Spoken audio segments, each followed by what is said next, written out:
hockey? Like, is there hockey? Yeah. Because you put me on a pitch to play football, I feel like I have two left legs. Right. So for me, it's hockey. Yeah. And you'll find people also asking you, how are you holding the stick? How are you able to turn the stick? Because if you give the stick to someone right now, they'll it's just kind of difficult. do this. Yeah, exactly. They are not able to turn it. Yeah. So for me, it just has to do with passion, and it's also good for the mental health. Yeah. Yeah. Did you think you were going to play hockey for this long? No. When you were starting? Imagine no. Oh, for real, yeah? Imagine no. Yeah. I was so excited about this sport to a point when I was pregnant with my firstborn. Yeah. I played until I was 8 months. Yeah. I was literally being told, get out of the 8 months. pitch. Come on, Trina. Get out of the pitch. Yeah. Yeah. And some of your friends, your colleagues, your peers that you started playing hockey with, do you think they're still playing, some of them? Oh my, we even went with them to Johannesburg. All of them are still playing? Oh yes. Very nice. Yes. Very impressive. The same team I started with, Mombasa Sports Club. Yeah. We have like 6 of us who are still actively playing hockey. So being a striker, in hockey, a creative striker for that matter, what does it take for you to play that position and for you to actually thrive in that position artistically, right? Because when you mention striker, when you say striker, I'm just imagining a footballer like a striker as well. Supposed to score. Like the finisher. Yeah. Yeah. So what's the difference? I mean, how's it like being a creative striker in hockey?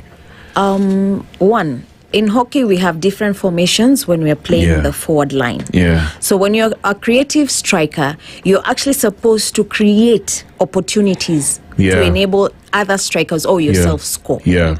All right. So in hockey, we have the D. Yeah. Where if you create a foul, you get a penalty corner. Yeah. Most of the foreign teams, when they get a penalty corner, it's a goal. Yeah. It's straight out a goal. So you position yourself in such a way you create those opportunities. So the D is like the final play. No, it's the D. Like, you see That's where the goal is? Okay, I understand. And then there's a D around it. Yeah, that's true. Yeah. So anything that happens there, like if you decide you've gotten the ball and you're not in a position to score, you just do something as simple as just putting the ball on the defender's leg, and you're given that. A penalty straight. Yes. That's interesting. Yeah. Wow. It's very... the rules are very... very detailed, and you got to be aware of your surrounding. Yes, you have. Yes, and your positioning. Yes, positioning is key. For me, what I can... So you've always played as a creative striker? Yes. But that doesn't limit me from playing other positions when I am training. Yeah. But I'm usually very passionate, and I find myself more self-aware as a creative striker. When you began playing in 1998, obviously, I don't know whether the rules have changed. They have. Oh, they have. Yes. So you want to talk about that? How is it compared to now? Was it easy back then? It's a bit more stringent right now. Right now, it's more safe. Yeah. Unlike before. Yeah. Yeah. The injuries have gone down because now we are more aware that you're not supposed to come from the wrong, and you have to give someone at least a 5 to be able to move with the ball. There's so much that has changed. Yeah. That's interesting. And so in terms of positions, where do you thrive the most? Because you said you can play other positions. If you could tell the coach on any given day, let me choose my own position, what is it dependent on? For me, I thrive as a striker, creative striker, and a defender. I like that. Yeah. Yes. That's amazing. Yes. So the Kenya 040 Women's Masters team was unbeaten in Joburg. Shout out to you guys. Oh, yes. What made that squad very special? The squad was amazing. Let me tell you, we actually South Africans didn't expect that. Yeah. This being the first time we were taking the team there. Yeah. Yeah. Last year we didn't take the team to Cape Town, but this time we decided let's take the ladies team. Yeah. They were really surprised. One of the comments they actually mentioned to us, like, you guys are fast. Yeah. Oh, interesting. We got to play with their over 35s, over 40, over 45s, and even their over 50s. So they were really And I know they have an idea that we don't have the infrastructures like they do. Yeah. But here we were able to actually play on the turf and finish unbeaten. Yeah. Yeah. Kenyans are always known by they to be fast when it comes to sports in general. So even they looking probably for money. Just put incentives over there. We will perform. You know what I mean? Yeah. But at the same time, okay. So you need to give me more details. Mm-hmm. What was the game plan when you guys were going to SA for that tournament? What was the strategy? We had a very amazing coach. Yeah. He's also the coach for the national ladies team, the younger team. Oh, okay. Yeah. So he was very open with us, and he was very honest with us. Like, I want you to enjoy this game. I like that. And he gave us formations. Let's start with this formation. If it doesn't work, we immediately, the first 10 minutes, let's switch.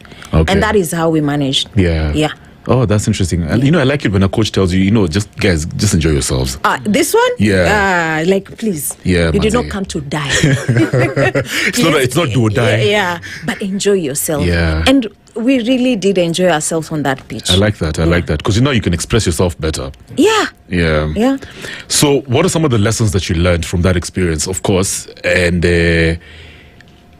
another question I can tie to that one is, what are some of, with regards to our potential in the international stage, how would you rate Kenya moving forward from that experience that you had in Joburg? Lessons, and of course our potential in the international stage moving forward. What's going on? You see, in Africa, when you beat a South African team, for that matter, you already put yourself as tier 1. So for us, the lessons we took is we went there believing in ourselves. Yeah. And that is the first motivation we had. And the right attitude. Despite not having the right pitches to play on, we still carry the mentality like we are winning this. Yeah. And to be very honest, South Africans, the last game we played, the captain was like, we are happy to see you in the World Cup. We're actually going for the World Cup in Rotterdam next year. Very nice. Congrats. And we're taking 2 ladies team and 2 gents. Yeah, what category? For the ladies, we are taking the 035s and the 040. Okay. And for the gents, we are taking the 040 and the 050. Very nice. Yes. Yeah. So what's our potential in general when it comes to so much the potential. women's in the international stage? There's so much international. As we currently speak, our ladies, the national ladies, have gotten the sponsorship for the Los Angeles Olympics 2028. They got a team grant of 50,000 USD. Very nice. Yeah. Very so impressive. that tells you already something about women in hockey and in sports. Because that's the team that is going to come up again as masters. Eventually, they're going to graduate. I like that. Yes. So you guys are currently preparing, like you just talked about, for the 2026 World Cup. Yes. Yeah, Masters Hockey World Cup in Rothenburg. Yes. What are some of the strategies? How's the prep going? How often do you guys train? Currently, we are now coming up with a training schedule for the different teams, because 4 teams is quite a number. Yeah. And considering we also have limited infrastructures for training, so we also need to look at the timings and everything. And being masters, these are people who also have work, are employed. So we need to find a common ground, common time when it's possible to train. And most of us really have to sacrifice. Like you've heard, he has to come all the way from Kericho, so probably has to make a trip during the weekends to train. Another thing also, we are looking forward to having sponsors support us in making this possible, because just imagine Kenya being in a World Cup for hockey. Whoever imagined? You see? And the saddest part about hockey is it was the first team sport in Kenya to actually go for the Olympics. What? That's impressive. Before athletics? Yes. First team sport. What? So right now we want to go back there. We want to go up. put our ranks up there.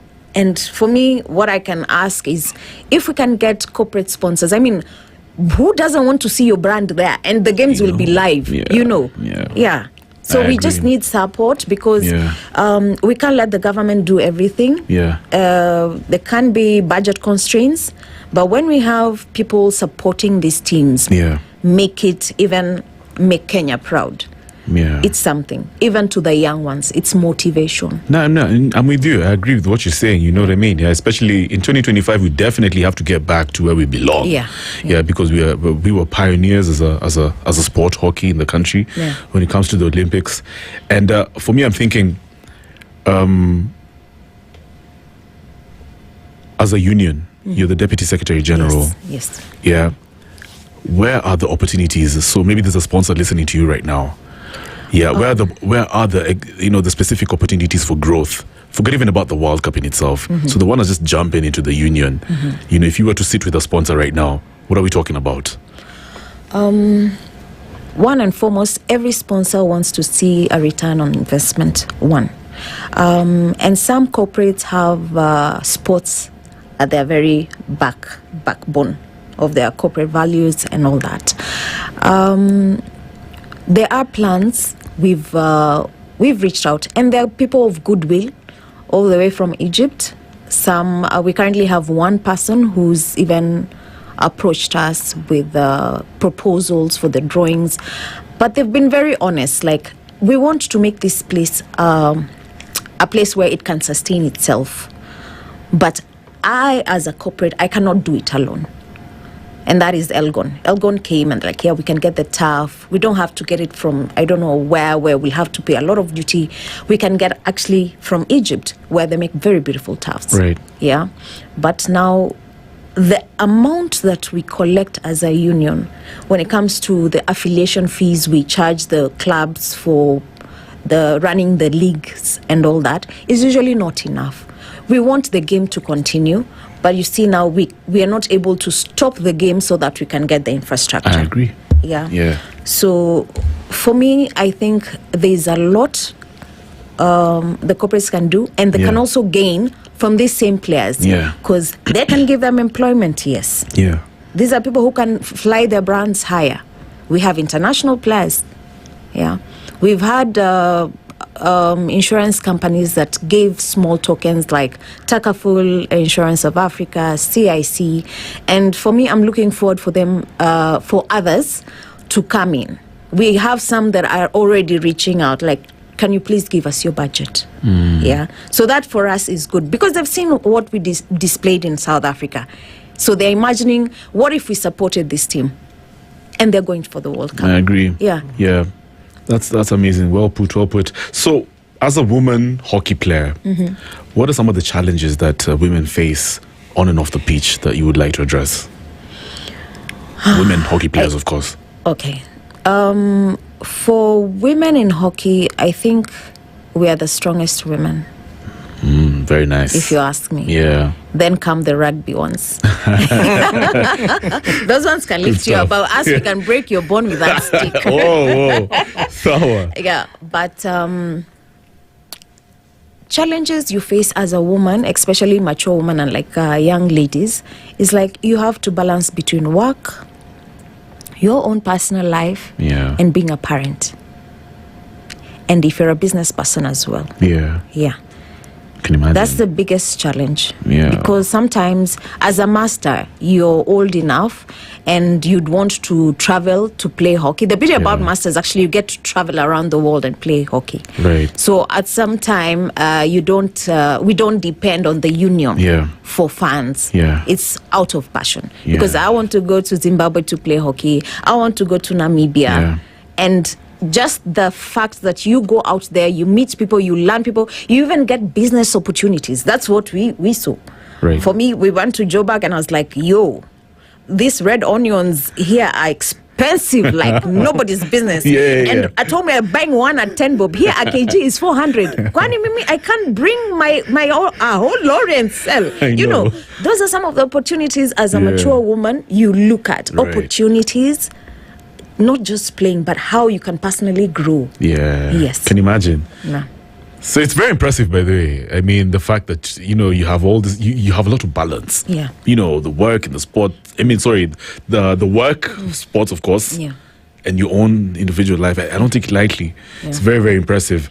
Now, being a leader, Secretary General, Mombasa now, nationally, how do you balance the two between governance, or should I say leadership, and actually being an athlete? For me, it's easy. I can imagine. Yeah. On the other hand, sometimes it's not. Yeah. Because as a leader, sometimes you have to make decisions, and these decisions may not sit down well with everyone. And when you're outside as a player, you would not understand this. But when you're inside there, you have a lot of firefighting to do. But players don't understand that. They expect so much from you, yet they don't see the challenges you have to go through. Sometimes you have to run to different organizations, different government entities for funding and everything. They don't understand the challenges. They don't know the protocols you have to go through.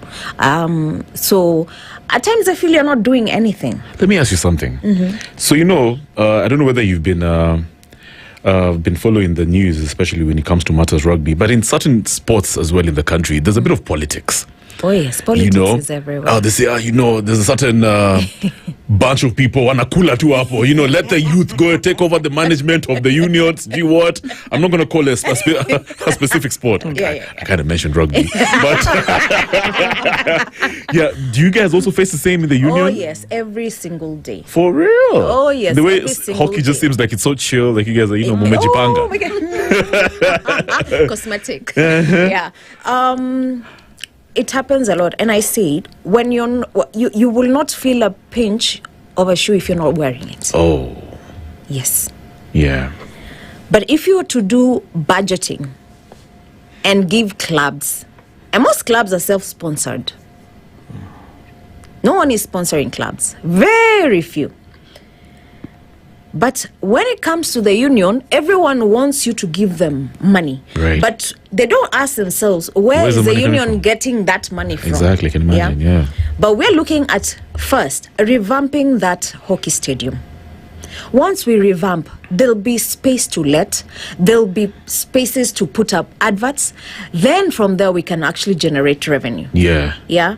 When we generate revenue, we are able to now host international tournaments. This will not only boost the hockey in this country, but also give our players exposure. Yeah. You see, this is where people exchange contacts. They're like, yo, in Australia, we're playing our league. Are you available? Yeah. We've had players who have actually been playing leagues out there. Right. Yeah. So as a leader, it's not been easy. I'll be very honest. That's what you meant by putting the lights out, yeah? Yeah. The fire out, sorry. Oh, okay. Now I get it, man. It must be tough. Yeah. It's tough, but leadership comes with its... Yeah. So I want to ask Olivia the same question, especially as a lady. Mm-hmm. You've played hockey for some time. Yeah. What are some of the challenges that you faced?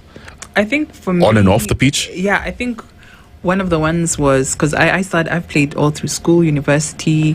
One was actually worrying about safety. Yeah. Like the time of playing, especially when you get to university stage and I guess, club, you play in the evening. So I had to really be careful, like... when I'm taking the train, am I safe? I need to look like I'm strong. Thankfully, with hockey, you have a stick, okay? It's true. Better be careful. It's stuff that, unfortunately, a lot of women have to face. You're so aware of your surroundings. You want to make sure you're safe. I walk in a group, like, who knows where you are? So I think those are challenges, and actually, it sometimes stops you because you're like, if it's being played in an area that you don't feel safe, you might not go for training, not because you don't want to. Yeah. But you're like, can I get there? And I played before Ubers, right? Now there's Ubers or like taxis that can take you to many places. So I think there's that. And then just being able to balance, depending on if you choose to have children or not. And, a mother is a very important part of that. I think for me, mainly it was just like safety, thinking about safety. And then just also getting over the mindset that sometimes can be projected on women that when you reach a certain age, there's certain things you cannot do. Right. Right. You know, and that's something that I've worked really hard to like focus on different things. I like consuming content of women who are doing great things above 40, above 50, above 60, because I feel what we consume will influence what we have in our lives. Yeah. So for me, that's been very interesting. And also inspiring. I have a friend like Trina, you know, who's doing amazing stuff in hockey. And so I was like, I love this game, and she's playing. Yeah. I can also play. So Trina's like your mentor or something? I'd say yes. Oh, nice. To me, you know, when I see what she's done in hockey, I'm always like, if Trina is playing, I'm going to get back into the game, because I took a pause for like almost 10 years now. Wow. So I'd love to definitely go back from having played club hockey. Yeah. That's amazing. So you're probably going to join the Masters League. Hopefully, if I can make it into the team. Oh, Exactly. yes. Yeah. I'm curious about your journey, so we'll talk about that in just a bit when we come back. Guys, right now I can see it's 26 minutes after 8. Guys, it's all about the state of Kenyan hockey, evolution, progress, and possibilities. We're coming back to wrap up the conversation.